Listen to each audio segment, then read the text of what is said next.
पढ़ रहे हैं नाइट्रोजन परिवार के तत्व। नाइट्रोजन परिवार के तत्वों में सामान्य परिचय आपको ही निकालना है, उसके बाद देखना है।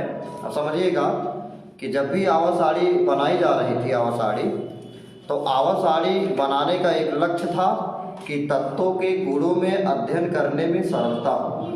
तत्वों के गुणों में अध्ययन करने में क्या हो? सरलता हो। यानी एक तत्व का गुण हम देख लें, अगले तत्व के गुणों के बारे में बहुत आसानी से बता दें। अगले तत्व के गुणों के बारे में क्या आसानी से बता दें। जैसे आवासाड़ी की आवश्यकता इस कारण से भी हुई, मान लीजिए अगर चाय बनाना हो, क्या बनाना हो? चाय बनाना हो। सोचिएगा अपने दिमाग में, रसोई घर में क्या ऐसा होता है कि नहीं होता है? अगर चाय बनाना हो रसोई घर में, चीनी मान लीजिए रसोई में है, चीनी रसोई में है, मान लीजिए चीनी रसोई में है, चाय पत्ती कोठा धरे है, ले जाएंगे कहाँ धरे है? कोठा पे। अब मेहमान आएंगे, जब ये कहेंगे भैया चाय बना दीजिए, बाहर से तो ऑर्डर हो जाए कि चाय बनाई जाए, पता लगा इधर चीनी है, चाय पत्ती कोठा पे, तब तक चीनी उबल रहा है, तब तक चीनी क्या होगा? उबल रहा, चाय मिल बन करे। चाय बनाने में आसानी होगी उस समय? No sir. समान गुणों वाले तत्व एक जगह रहने चाहिए कि नहीं रहने चाहिए? रहने चाहिए। जब समान गुणों वाले तत्व एक जगह पे रहेंगे तो हमको क्या होगा? उसके गुणों से मिलता जुलता कोई भी अगर प्रॉपर्टी निकाल रहे हैं तो आसानी होगी। होगी कि नहीं होगी? इसीलिए तत्वों को, निश्चित गुणों वाले तत्वों को, समान गुणों वाले तत्वों को एक जगह क्या किया गया? रखा गया। बात समझ गया ना? तो आवर्त सारणी में नाइट्रोजन परिवार के तत्वों को वर्ग 15 में स्थान दिया गया। किस में स्थान दिया गया? वर्ग 15 में स्थान दिया गया। अच्छा, ऐसा नहीं है कि आवर्त सारणी में वर्ग 15 में स्थान दिया गया है कि इसको कोई स्पेशलाइज है, हाँ इसको 15 में रखना है, कि नाइट्रोजन कारक नहीं हमको 15 में रखिए, नाइट्रोजन कारक हमको 15 में रखिए।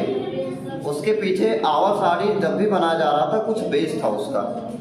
आवर्त सारणी जब भी बनाया जा रहा था कुछ क्या था? उसका कुछ बेस था, कुछ आधार था। आवर्त सारणी में तत्वों को आवर्त में परमाणु क्रमांक के बढ़ते क्रम में रखा गया।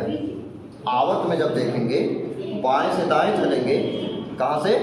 बाएं से दाएं चलेंगे, तो तत्व क्या है? परमाणु क्रमांक के बढ़ते क्रम में रखे गए, ठीक है ना? जब ऊपर से नीचे किसी वर्ग में देखेंगे, किसमें? किसी वर्ग में देखेंगे तो वो इलेक्ट्रॉनिक विन्यास की समानता के आधार पर रखा गया है। किसकी समानता के आधार पर? इलेक्ट्रॉनिक विन्यास की समानता के आधार पर। इलेक्ट्रॉनिक विन्यास में बाह्य कोश का इलेक्ट्रॉनिक विन्यास में समानता देखा गया। बात समझ गया ना? इस आधार पर नाइट्रोजन परिवार को वर्ग 15 में क्या किया गया? स्थान दिया गया है। अब नाइट्रोजन परिवार में कुल 5 तत्व हैं। कितने तत्व हैं? कुल 5 तत्व हैं। कौन कौन सा? नाइट्रोजन, फास्फोरस, आर्सेनिक, एंटीमनी और अंतिम चौथा है bismuth. Nitrogen, phosphorus, arsenic, antimony और क्या है? बिस्मथ है। कितना हो गया? हो गया भैया?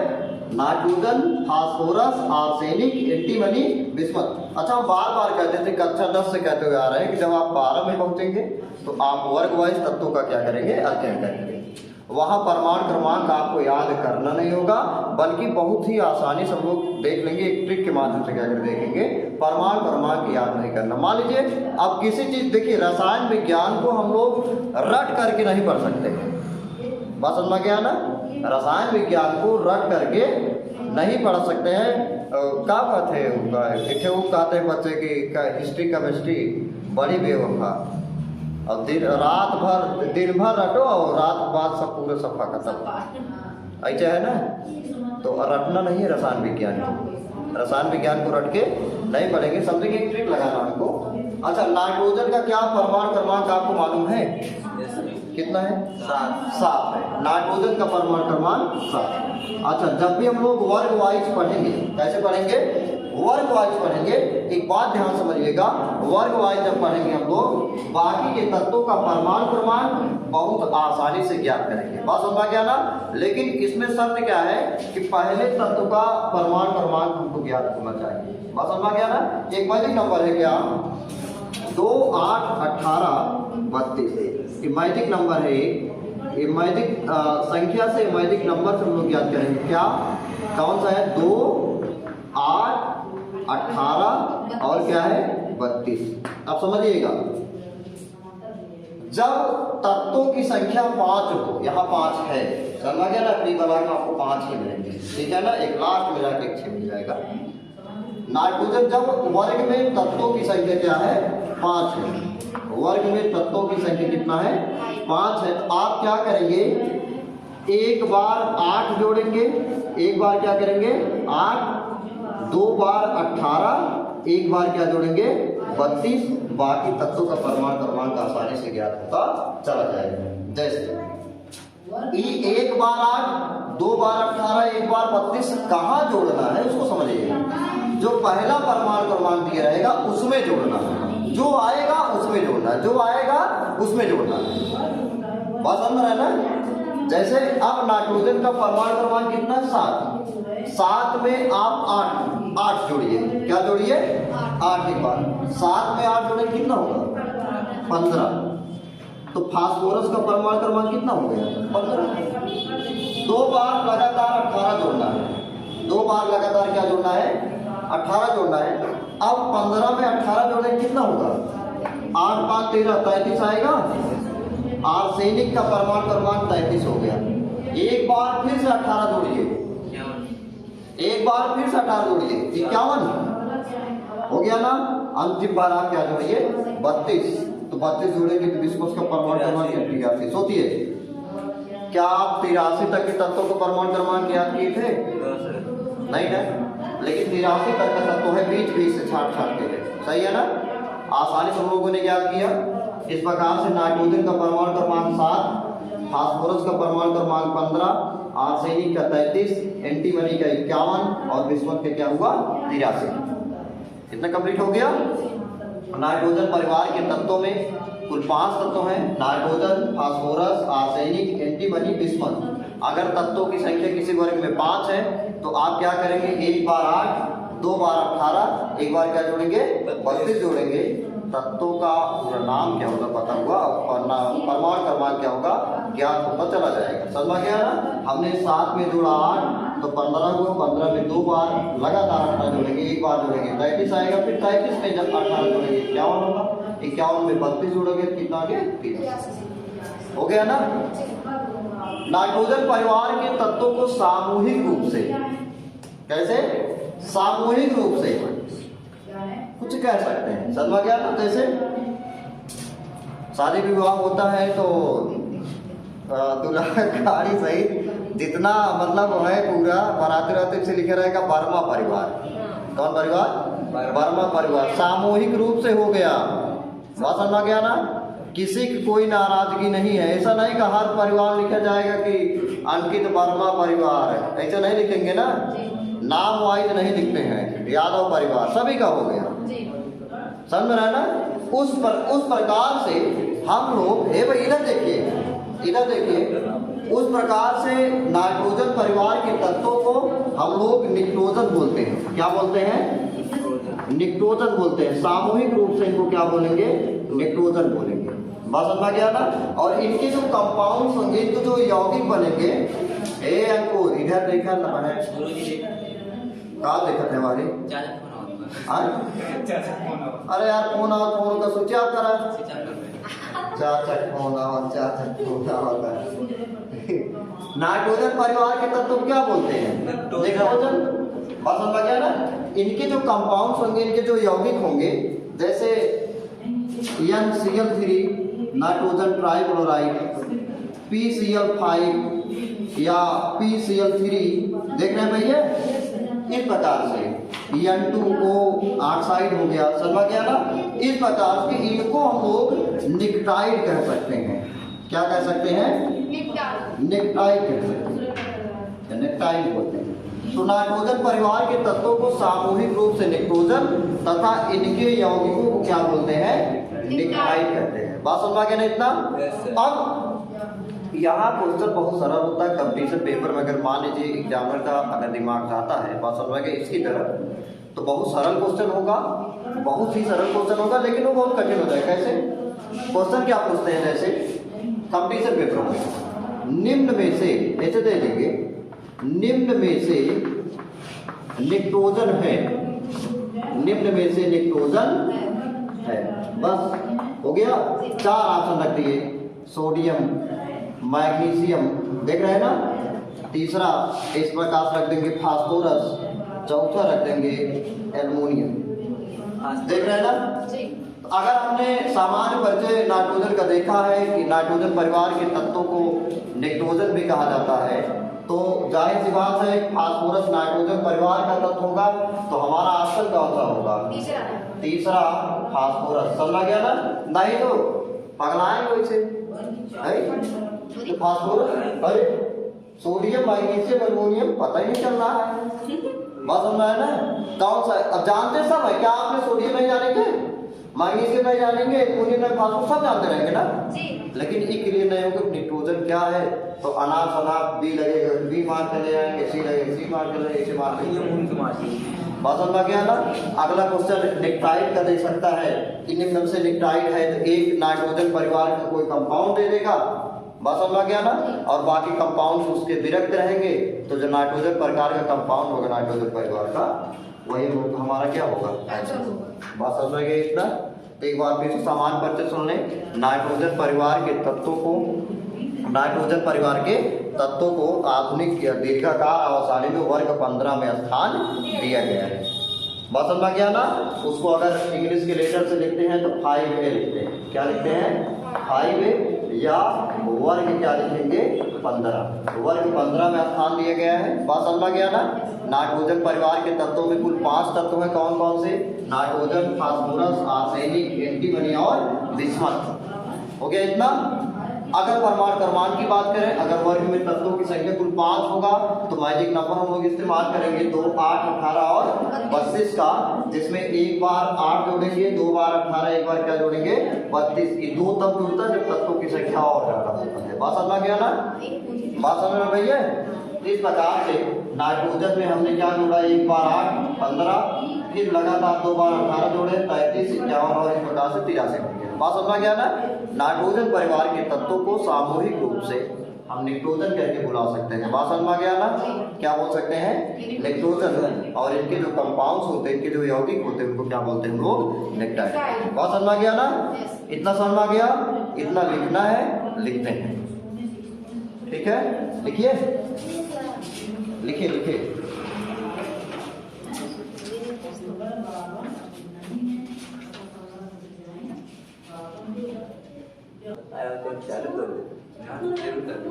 हो गया। अच्छा, सामान्य परिचय के बाद हम लोग आगे बढ़ेंगे नाइट्रोजन परिवार के तत्वों के सामान्य गुणधर्म। ठीक, इसमें सबसे पहला हेडिंग आप जब डालेंगे सामान्य गुणधर्म में उपलब्धता, क्या है डालेंगे? उपलब्धता।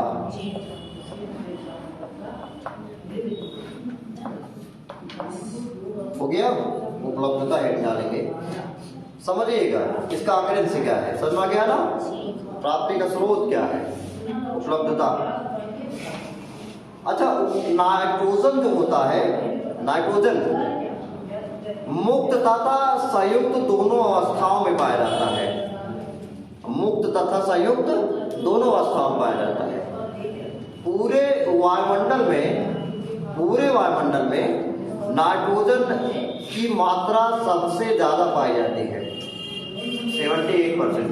कितना? पूरे वायुमंडल में नाइट्रोजन सर्वाधिक मात्रा में 78% पाया जाता है मुक्त अवस्था में। किस अवस्था में? मुक्त अवस्था में, यानी N2 के फॉर्म में। किस फॉर्म में? N2 के फॉर्म में नाइट्रोजन के रूप में 78% वायुमंडल में पाया जाता है। सबसे ज्यादा सभी गैसों में अगर प्रतिशत मात्रा किसी की ज्यादा है तो नाइट्रोजन की है, आयतन के अनुसार। किसके अनुसार? आयतन के अनुसार। संयुक्त अवस्था में नाइट्रोजन अपने खनिजों के रूप में अथवा अयस्कों के रूप में पाया जाता है। संयुक्त अवस्था में नाइट्रोजन अपने खनिजों के रूप में अथवा अयस्कों के रूप में, जैसे सोडियम नाइट्रेट है, NaNO3। सोडियम नाइट्रेट क्या है? Sodium nitrate, sodium nitrate. इस संयुक्त अवस्था में है।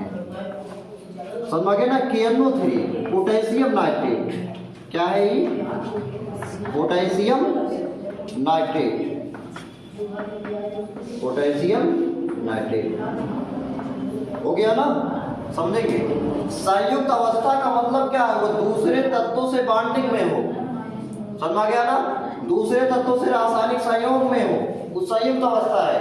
यहाँ नाइट्रोजन अकेले नहीं है, यहाँ नाइट्रोजन अकेले नहीं है, लेकिन यहाँ वायुमंडल में नाइट्रोजन अकेले है। जब अकेले होगा तो वो मुक्त अवस्था में होगा, जब अकेले होगा क्या होगा? मुक्त अवस्था में होगा। जब दूसरे कंपाउंड दूसरे तत्वों के साथ होगा संयुक्त होगा। तो नाइट्रोजन हमको मुक्त तथा संयुक्त दोनों अवस्था में मिलता है। मुक्त अवस्था में नाइट्रोजन वायुमंडल में सर्वाधिक मात्रा में 78% पाया जाता है, 78% आयतन के अनुसार से। और संयुक्त अवस्था अपने खनिजों के रूप में हमने दो खनिजों के नाम लिख रखे हैं आपके सामने, एक तो सोडियम नाइट्रेट और एक पोटेशियम नाइट्रेट। अच्छा एक बात और, क्या कोई हमको बताएगा कि इसका और कोई नाम भी होता है? ऐसे क्या बताएंगे इसका और कोई नाम होता है? दिखाई नहीं दे रहा सर, यहाँ नहीं दिखाई दे रहा है। नहीं, जहाँ आप खड़े हैं। अरे वहीं चार्जर खोज रहे हैं कब से। चार्जर ले लो वहां से।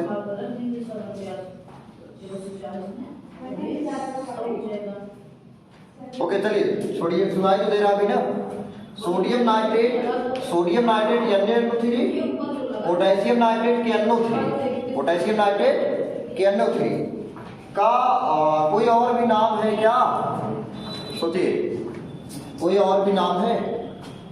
देखिए बोलिए। हाँ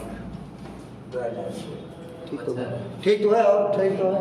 हाँ बोलिए, कोई और नाम बताएंगे? देखिए अब हमारा लेवल जो है अब आगे जा रहा है, समझ गया ना। जहाँ जहाँ जरूरी पड़ेगा कुछ इंपॉर्टेंट फैक्ट होंगे उसको लोग देखेंगे, बात समझ गया ना। तो सोडियम नाइट्रेट को हम लोग चिली साल्ट बीटर के नाम से भी जानते हैं। क्या? Chile saltpetre, Chile saltpetre. इसको बोलते हैं इंडियन साल्ट बीटर। क्या बोलते हैं? Indian saltpetre. कुछ स्पेशल नाम है, बात समझ गया ना इतना। अब जैसे कंपटीशन पेपर में आएगा कि निम्न में से 4 ऑप्शन देंगे आपको, समझ गया ना। इस प्रकार से NaCl मान लीजिए है, दूसरा है MgCO3 है, तीसरा मान लीजिए हमने रख दिया है कि H2SO4, और चौथा हमने रख दिया है क्या? KNO3, potassium nitrate. बात समझ गया ना। अब इसी में से क्यों एक छोटा सा क्वेश्चन बना दिया जाएगा, निम्न में से इंडियन साल्ट बीटर है, निम्न में से इंडियन साल्ट बीटर है, तो वही गाड़ी रुक जाएगी। बात समझ गया ना। काहे से कि अब तक हम ही पढ़े हैं कि ये तो पोटेशियम नाइट्रेट है भाई, इसको तो हमने पढ़ रखा है। अभी हमको हमारे जानकारी बस इतना है कि पोटेशियम नाइट्रेट है। अंकित, यस सर, कि पोटेशियम नाइट्रेट है। हमने इंडियन साल्ट बीटर इसको कभी सुना ही नहीं है, तो हम जाहिर सी बात है अब पक्का है हमारा ऑप्शन ही गलत होने वाला है। यस सर, सही है कि नहीं सही है? ये पक्का हो जाएगा। हमने इसको अभी तक पढ़ रखा है, 10, 11, 12 में पढ़ रखे हैं, 11 तक पढ़ रखा है। क्या? Potassium nitrate. क्या पढ़ रखे हैं? पोटेशियम। अरे भाई 12 में बच्चों को नहीं मालूम होता है, बात समझ में गया ना। 12 अगर बताने वाला नहीं है तो नहीं मालूम होगा, सही है। तो पक्का लगे भाई पोटेशियम नाइट्रेट है, एक पक्का लगे, उसके बाद चाहे तो टिक कर देंगे। सही है कि नहीं सही है? तो जो भी है, जो चीज हमको जो दिखता है वो होता नहीं है, यहाँ पे ऐसा हो रहा है, समझ गया ना। All the other things is not good, सही है ना। इस प्रकार की यहाँ बातें हैं। तो पोटेशियम नाइट्रेट को हम लोग इंडियन साल्ट बीटर बोलते हैं। इंडियन साल्ट बीटर नाइट्रोजन का संयुक्त अवस्था में पाया जाने वाला एक क्या है? खनिज है। बस समझ में इतना। तो उपलब्धता की बात हमने पढ़ रखा कि नाइट्रोजन पूरे वायुमंडल में सबसे ज़्यादा 78% पाया जाता है, बात समझ गया ना, आयतन के अनुसार से। और संयुक्त अवस्था में अपने खनिजों या अयस्कों के रूप में भी पाया जाता है, बात समझ गया ना। सोचिए वायुमंडल में नाइट्रोजन 78% है। एक क्वेश्चन है आपसे, हमारा एक क्वेश्चन है सभी से कि नाइट्रोजन जो है अगर आप बता सकते हो तो समझ गया ना, बताइए। नाइट्रोजन 78% है वायुमंडल में, नाइट्रोजन 78% है, लेकिन फिर भी ये रिएक्ट क्यों नहीं करता है, रिएक्शन क्यों नहीं करता है? सही है। अब भाई जहां पर भी जिसकी मात्रा ज्यादा होगी वहां पर उसी का तो आतंक होगा। सही है। अब कादीपुर पूरा शेर ज्यादा आ जाए तो आतंक ही आतंक है। आए भैया, शेर ज्यादा है तो आतंक है।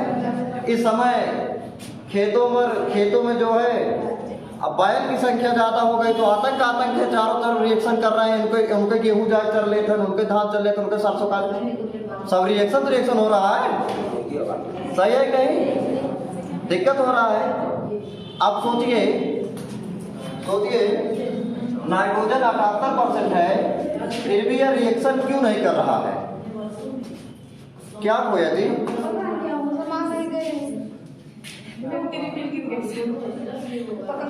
पता नहीं क्या गिर गया। संभाल के बैठो, काफी कलर कुछ पता ही नहीं चलता है। मिला कि नहीं मिला जी? देखा रिफिल गिर गिरा। देखा चला जाए रिफिल के खोजने की जरूरत है, बगल वाले से कलम मांग लो।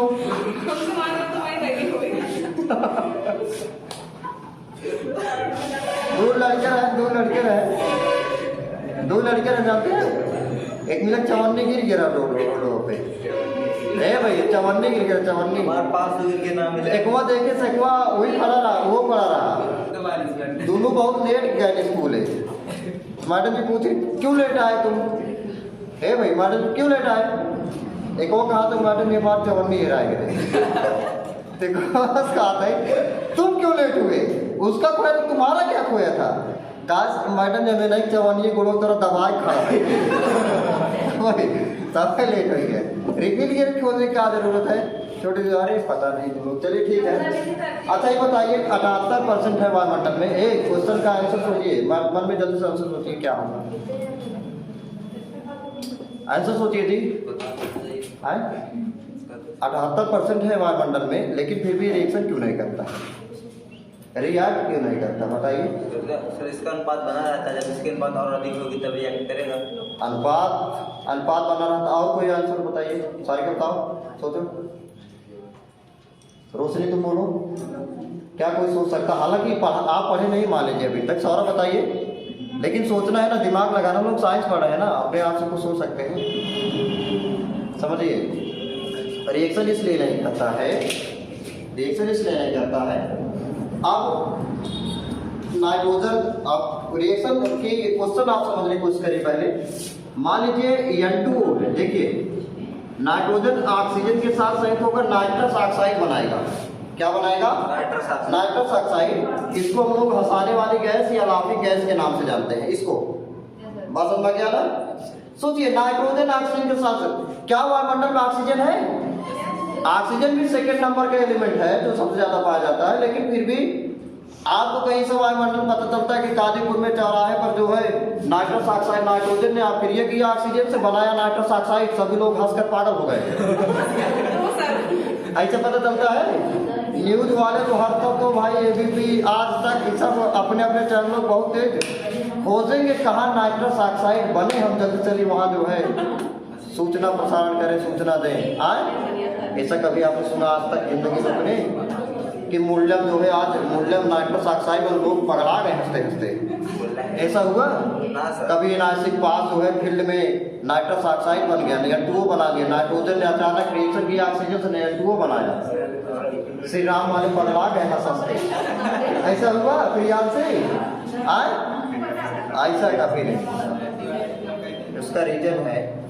देखिए अब ये तो वैज्ञानिक दृष्टिकोण है, लेकिन अभी नेचुरली क्या है, प्राकृतिक रूप से कैसे सब कुछ सेट है, समझा गया? इसका अभी ये तो विज्ञान के पास इसका जवाब है, लेकिन अब ऐसा क्यों होता है समझा गया ना? नहीं रिएक्शन कर रहा है। ठीक है, हम लोग विज्ञान में प्राकृतिक तत्वों को अपने ढंग से देखते हैं। बात समझा गया ना? ऐसी बात है।